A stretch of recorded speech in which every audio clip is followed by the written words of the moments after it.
Hello everyone, this is UPSC Journey. I am Kirti Shokeen, and today in this session we are going to comprehensively cover the Hindu newspaper for June 1st, 2026. Now we will be covering some important topics for prelims, some mains articles which is given in the editorial. We'll be doing that analysis, and of course some key concepts relevant for UPSC preparation. So make sure that you stay till the end. Now we have curated this session particularly with the mind that UPSC perspective is needed for an overall UPSC preparation. You can also visit our website for the same and can download the notes of this session from our Telegram channel, the link of which is given in the description. We have also given some questions for you to practice, which again can be downloaded from our Telegram channel, so do not forget to visit our particular channel. Now let us start with the first important topic of the day, that is Nepal PM sparks row. So it is basically this particular article is covering that how Nepal PM again has started a dispute with relation to India and Nepal territory. But this time Nepal PM accepted that his country has encroached upon an Indian territory. Now let us see what are the important facts that we need to cover. Nepal PM sparks row. Nepal has encroached upon Indian territory that has been now accepted by Nepal PM. What did he say? He said that you might find it strange, but I also learned only recently after becoming Prime Minister that it is not just India, but Nepal too has encroached upon Indian territories in many places. So he basically said that the encroachment is mutual. It's not just India that needs to be blamed. But this is not important for UPSC prelims. What is important is the disputed areas and its location. Now let us see what are the disputed areas. You have to remember these three areas in particular: Lipulekh, Limpiadura and Kalapani region.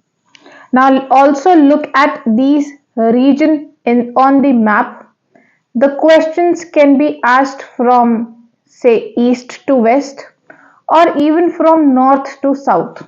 So you have to remember the locations. Now let us cover what these particular locations are. First, Lipulekh Pass. It is connected to Kailash Mansarovar Yatra. It is used by both India and China for trade and pilgrimage. Then we have Limpiadura. It is a tri-junction. Need to remember this statement as well, that it is a tri-junction of India, Nepal and China. Then we have another Kalapani, which is situated on the Mahakali river. This becomes important. We have had questions on Kali and Mahakali river. You need to see Mahakali river is a tributary of which river, what is the difference between Kali and Mahakali river. India considers it part of Uttarakhand. So we say that these three are Indian territories, while Nepal says that it is Nepalese territory. Hence the dispute. Now at a glance we have seen that Nepal PM has commented. It was made in response to the question asked, and of course it has prompted an uproar in Nepalese parliament. Now what is the Nepal's government stand on these three issues, that these three regions that we were just covering? Nepali Congress and Nepali Communist Party demanded clarification. PM clarified Nepal has encroached upon Indian territory. He still abides by his statement. He sought removal of his remarks from the parliament record. Now where exactly has this happened? The Prime Minister must make. Now these are the statements that comes from the parliament from the opposition party usually. But what is the India's position on the same? India's historical, traditional and legal claim on Lipulekh, Limpiadura and Kalapani. This is exactly what we have just discussed. It is a part of Uttarakhand. India maintains the boundary settled by historical treaty, consensus and administrative practices. Now why is this important? Because it impacts of course India and Nepal relations. It is a strategic location for India and China border, hence more important for India. Again, it has a cultural significance that it is related to Kailash Mansarovar Yatra, and there is a boundary settlement that is still pending. Now, this is not the first time that such dispute is occurring. In 1860, we had Treaty of Sagoli. It is again very important. You have to remember that Treaty of Sagoli was done in 1860 and between India and Nepal. Could come in a match the following question. It basically fixed boundary between India and Nepal. Then in 1950, Treaty of Peace and Friendship between the two countries. Then 1962 we had Indo-China War, Indo-Sino War. Then 2015 and 20 India constructed road and infrastructure on Lipu Lake Pass. We have been constructing because we need to build strategic importance against China. Then we have 2024 recent remarks. Now let us see some important facts. First, you need to know that Nepal is a landlocked country. It is bordered by India in south, east and west and China in north. Capital, of course, everybody knows is Kathmandu.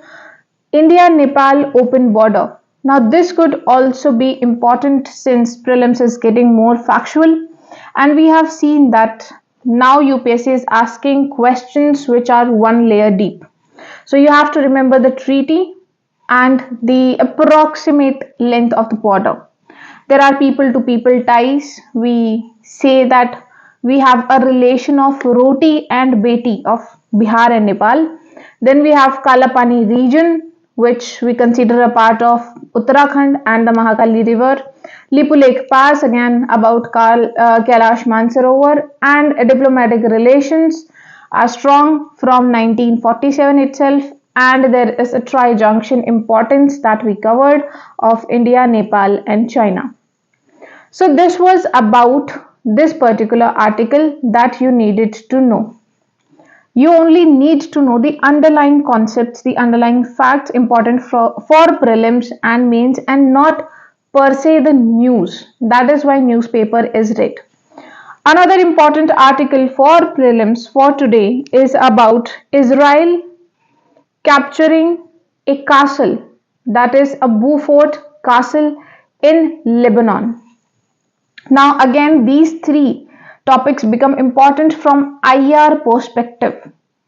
We have seen questions on Israel, questions on Lebanon, and thus Beaufort castle in itself becomes important.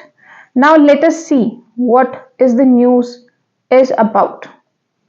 Israeli troops has captured Beaufort castle in southern Lebanon. Very, very important. You have to remember firstly that it is southern Lebanon. Then Beaufort castle is located where? It is located in Lebanon. In which part? In southern Lebanon. Who has captured it? Israel has captured it. Now, deepest Israeli incursion in Lebanon is more than a quarter century. That is not important. Hezbollah. There has been a question on this earlier in UPSC CSE. We had to match the following. Hezbollah is basically a rebel group marked as terrorist group by USA and other countries. Israeli Defense Minister raised the Israeli flag. Now this is the news. Let us know more about the Beaufort Castle. It is in the city of Nabatea. It is again very important. Nabatea. It is southern Lebanon. It could be asked in a question like we have recently seen a particular city in news, Nabatea. It is related to which country? Then it was built in 12th century. Again, you have to remember the century. Could be a statement based question. It overlooks the Litani River and Galilee towns to the north. So now you know two important facts about Lebanon. First is that it has a river named Litani River, and we can see that particular river from this castle. And then we have Galilee towns in the north.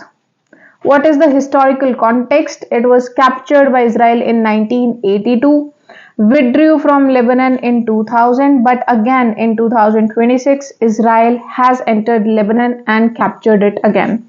So this is what we were talking about. Look at it in the map, and you also have to see the bordering countries. You can see Syria here, you can see Israel, you can see that in Nabatea there is a castle known as Beaufort Castle, and in the north there is a river known as Litani River. This is very important.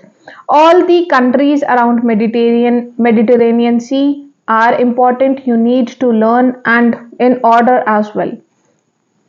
Then what is the timeline of events? We have covered this. 1982 Israel captured, 2000 withdrew, 2nd March Hezbollah fires rockets into northern Israel. Israel goes on war with Hezbollah, and recently Israel has again captured the Beaufort Castle. Why is it strategically important?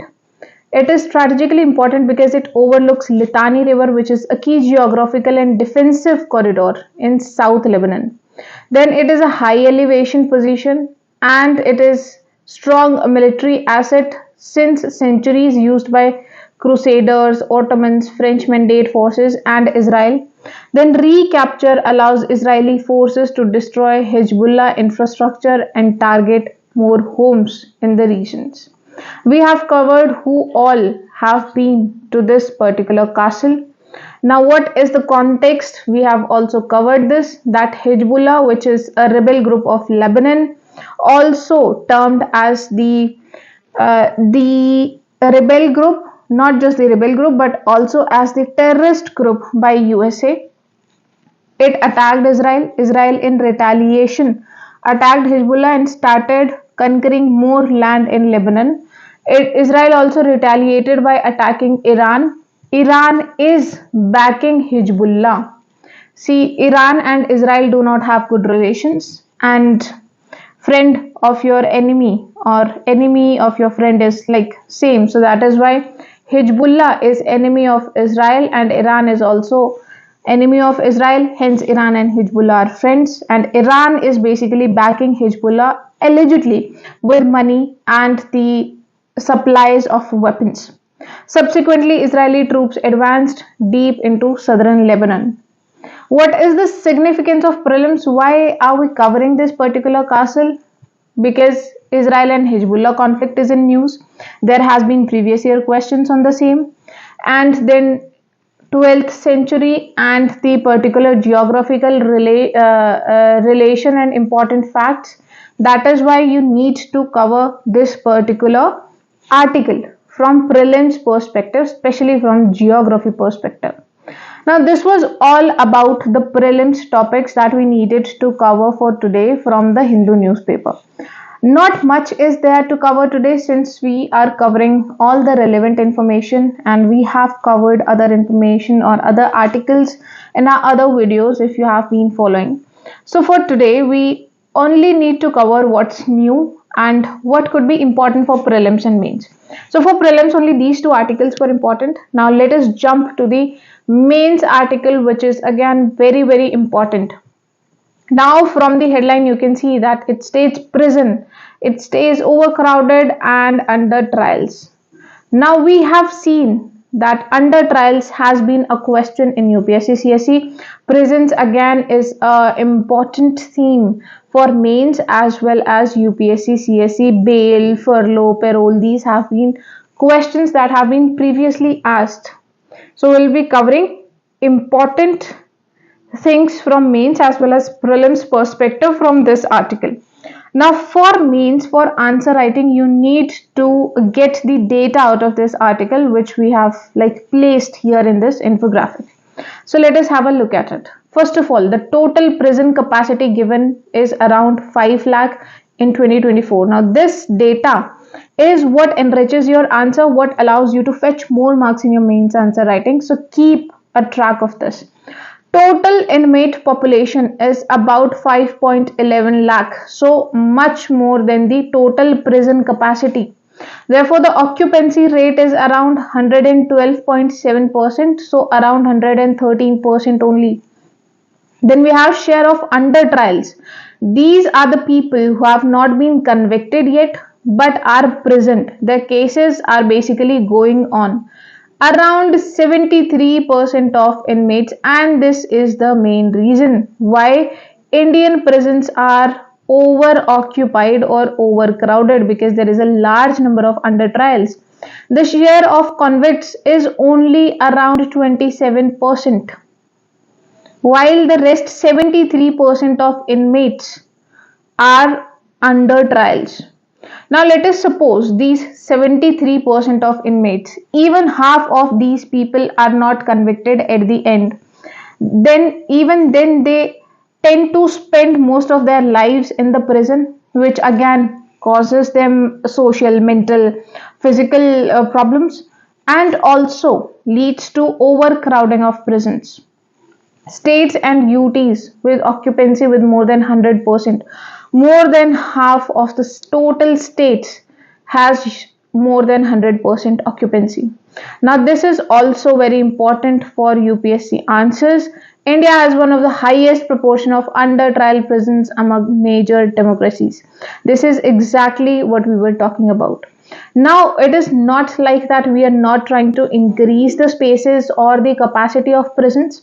Capacity has been increased by 24% from 2015 to 2024. Yet overcrowding persists, because then the number of inmates or under trial is also continuously increasing. Now, what are the reasons? Delay in investigation, judicial backlog, slow trials, high under trial population, and of course, inadequate prison infrastructure. Share of under trials in Indian prisons. We have seen that in 2021 it was 77%. It has come down to 73% in 2024. Even though it is slightly reduced, it is still extremely high. Now, we have covered who are under trials. This could also come as a statement in your UPSC CSE question. Now, let us see what is it. Arrested and charged, a person whose trial is not completed and is not convicted yet. Now, again, there is some data which is given in this article which can be stated in your answers. Delhi has 88% of under trials. Bihar, again, 87%. Jammu and Kashmir, 85%. Goa, 85%. So, basically, the major states and UTs have more than 80% of the under trials. While the occupancy in India is highest in Delhi with 194%. Other high occupancy regions are Jammu Kashmir, Uttarakhand, Maharashtra, even Meghalaya. So the problem is continuous throughout the country. This is what you can take out from this particular infographic. Now, structural problems in Indian prisons. These are the reasons.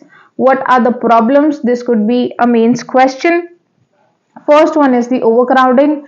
It has human right concerns, violence, unrest, spread of diseases due to overcrowding is high. Then we have staff shortages. Parliamentary committee has already observed that there is a high vacancy in prison staff. Nearly half the sanctioned posts in some states are affected, especially Delhi and Jammu and Kashmir. Then there is a poor infrastructure. We do not have adequate barracks, or we have limited healthcare facilities. There is poor sanitation, again linked to spread of diseases and overcrowding. Then we have lack of rehabilitation. We have limited vocational training and weak reintegration support. Now, reintegration support is basically whenever a person comes out of the prison, then how can he reconnect with the society? What all skills does he have, since now there has been a time lag. He has been in the social arena. So we need to give him reintegration support. Now, these are the committees that are very, very important, can be asked in prelims as well, and you must mention these committees in your answers. First one is Mullah Committee 1983. It stated that there should be a separation of under trials and convicts. You have to modernize prison, and there should be an independent prison administration. Amitwa Roy Committee in 2018 stated that we need to have fast track courts, we need to have bail reforms and better legal aid. Then we have Parliamentary Standing Committee on Home Affairs, which we were discussing, that it highlighted overcrowding, it also highlighted vacancies and infrastructure deficits. Now, we also have important Supreme Court judgments, but before that, let us see what are the constitutional and legal dimensions. Article 21, right to life and personal liberty. Speedy trial, legal aid, human treatment, everything is covered under Article 21. And this is the most important article. And if there is a person who's going for under trials for almost half of his life, in that case, this particular article, this particular fundamental right is abridged of that person. Now let us get back to the Supreme Court judgments. Husainara Khatun versus State of Bihar 1979.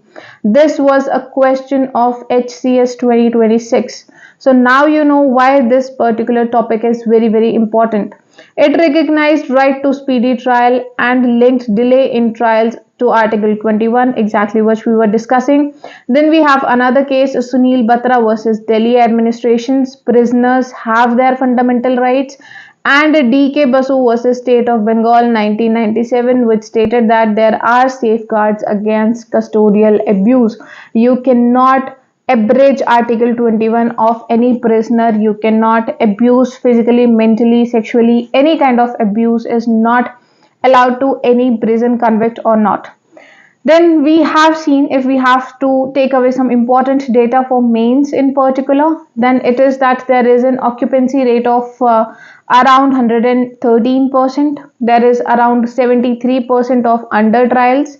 Now it has come down to 73% from 77% in 2021. Prison capacity is also increasing. It has increased by 24% in last 10 years. More than half of the states have more than 100% occupancies, and we also need to learn these judgments and these committees related to under trials and prisoners. Now we have covered what are the problems. Now let us also see what is the initiative taken by Government of India. We have come up with e-prison project, digital prison management, interoperable criminal justice system like police, courts, prisons, prosecution, everything at one place. Then we have NALSA, which provides free legal aid and assistance for under trials. Now you have to see, there has been a question on NALSA as well. You have to see who can avail free legal aid. There are fast track courts which aim to reduce pendency, speedy, and disposal of cases. So, this is what you need to write in your conclusion or even in way forth. This is how you end your answers. So, this was about the editorial analysis for the day. This is what we needed to cover from The Hindu from June 1st, 2026. I hope you like the content. I hope you like the session. In case you did, do like, share, and subscribe our channel. Press the bell icon so that you can get the updates, and we can see you in the next sessions. Thank you so much. See you again.